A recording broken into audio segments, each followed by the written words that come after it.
Check up tayo dito ng Whirlpool top load washing machine. Ang problema nito ayaw mag-spin. Try natin sa spin cycle. Tapos start. Yan. Narinig natin sa commander yung motor. Tingnan natin yung ilalim. Ito yung pinaka-drive motor niya. Water pump. Ayan yung water pump. Yung ilalim, yun yung pinaka-gear case. Tapos ito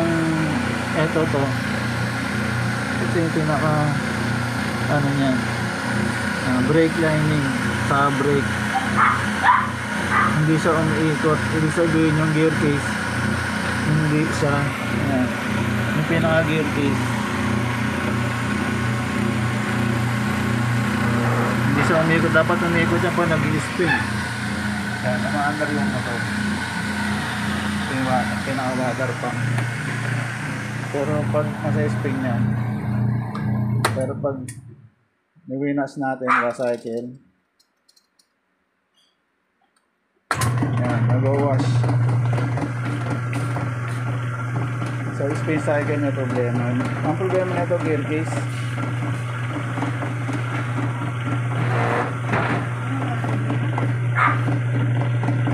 Gear case. Hindi, basic. Ginawa dati timer eh. Oh, timer ang sira. Itong sira mo ngayon, gear case eh.